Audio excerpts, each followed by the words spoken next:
Standing at a foreboding 8,848 meters, or 29,029 feet high, Mount Everest is recognized as the Earth's highest mountain. While Everest isn't generally considered to be the most difficult peak to climb, that honor probably belongs to either Annapurna in Nepal or K2 on the China-Pakistan border. It is the most famous and, as such, sees the most people attempting to scale it each year. But can anyone just show up and start trekking up the mountain? In a word, no. The first thing you'll need is to be over 16 on the Nepal side and over 18 on the Tibetan side. The second thing you'll need if you want to climb Everest is money. A lot of money. The exact cost of climbing the mountain varies wildly depending on a number of factors, including from which side of the mountain you want to start, how many people you're attempting to climb with, and what you're looking for in terms of support. A bargain basement cost a non-native could theoretically get away with would be in the range of about $20,000 to $25,000. A more realistic price tag would be closer to $40,000 to $60,000 from the Nepal side and about $30,000 to $40,000 from Tibet. This covers things like Sherpa guide fees, oxygen bottles, which cost about $500 a bottle with minimum of about 5 or 6 needed by most, gear, supplies, travel, performance-enhancing drugs. About 2/3 of climbers use these according to Dr. Luann Freer, founder of the Everest ER, etc.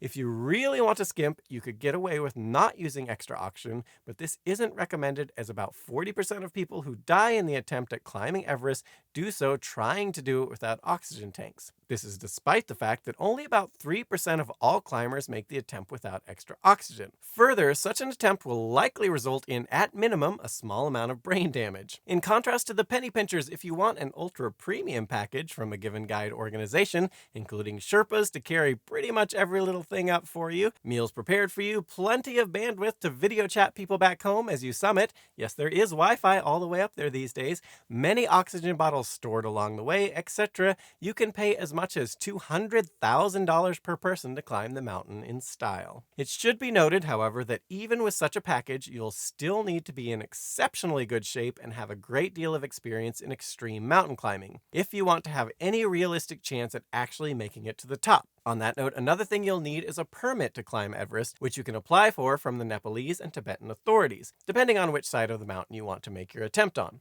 As for the cost of these permits, which is included in the aforementioned price estimates, this is $11,000 from the Nepalese side or $8,000 per person from the Tibetan side. The money from these permits goes to the respective government of the country you're climbing from and is partially spent on maintaining the various camps on the way to the summit and paying the staff who work there.